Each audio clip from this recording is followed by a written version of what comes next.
Now next part is page number 264. No significant digestive activity occurs in large intestine. Large intestine में कोई significant digestive activity नहीं होती. The functions of large intestine are, दो ही functions होते हैं main. First is absorption of some water, minerals and certain drugs, जो कि कहाँ होता है, लार्ज इंटेस्टाइन में. Second, secretion of mucus which helps in adhering the waste undigested particles together and lubricating it for an easy passage. दूसरा उसका काम है म्यूकस की सिक्रीशन करना, जो क्या काम करता है, वेस्ट को एडहियर करने का जिसका काम होता है. वेस्ट क्या, अनडाइजेस्टेड फूड, जो भी सब्सटेंसेस होंगे, ठीक है, उन पार्टिकल्स को एडहियर करता है और लुब्रिकेट करता है ताकि वो इजी पैसेज से बाहर निकल जाए. The undigested, unabsorbed substances called feces enters into the cecum of large intestine through ileocecal valve, which prevents the backflow of fecal matter. तो जो undigested food होता है, unabsorbed substances होते हैं, जिसको क्या कहा जाता है, feces, ठीक है, वो कहाँ एंटर करता है, सीकम में. किसके थ्रू एंटर करता है, इलियोसिकल वॉल्व के थ्रू एंटर करता है लार्ज इंटेस्टाइन में, ठीक है, सीकम रीजन में. Which prevents the back flow of faecal matter. इस वॉल का क्या काम होता है, फीकल मैटर के बैक फ्लो को प्रिवेंट करना, ठीक है.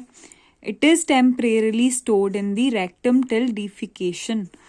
इसका क्या अब जब तक डिफिकेशन नहीं होगी, मतलब फीसिस बाहर नहीं निकलेगी बॉडी के, तब तक ये टेम्परेरली कहाँ स्टोर्ड रहती है, रेक्टम में. रेक्टम में स्टोर रहती है. फीसिस एंटर कहाँ करती है, पहले सीकम में.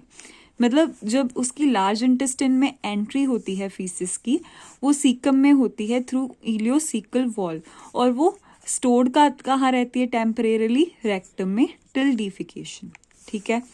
The activities of the gastrointestinal tract are under neural and hormonal control for proper coordination of different parts.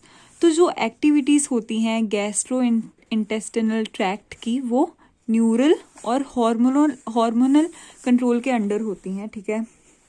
और उसका काम क्या होता है, प्रॉपर कोऑर्डिनेशन कराना डिफरेंट पार्ट्स की.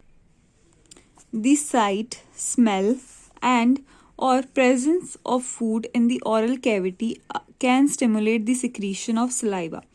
तो जब ओरल कैविटी में फूड की प्रेजेंस होगी तो उससे साइट या फिर स्मेल का पता चल जाएगा. फिर वो क्या स्टिमुलेट करता है, सलाइवा की सिक्रीशन. मतलब जब एक बार ओरल कैविटी में फूड आ गया तो सलाइवा सिक्रीट होने लग जाता है. वो किसकी वजह से होता है, हार्मोनल और न्यूरल कंट्रोल की वजह से ही ये कोऑर्डिनेशन होती है, ठीक है.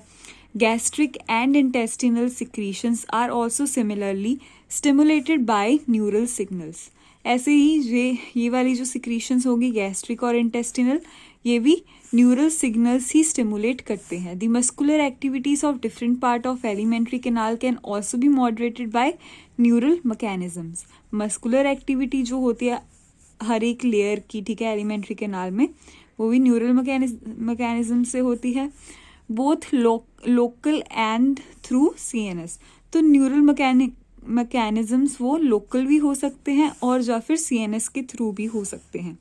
Hormonal control of secretion of digestive juices is carried out by local hormones produced by the gastric and intestinal mucosa. जो हार्मोनल कंट्रोल होता है सिक्रीशन ऑफ डाइजेस्टिव जूसेस का, वो कौन कैरी आउट करता है, लोकल हार्मोन्स, ठीक है. उसको कौन प्रोड्यूस करता है, गैस्ट्रिक और इंटेस्टिनल म्यूकोजा, ठीक है.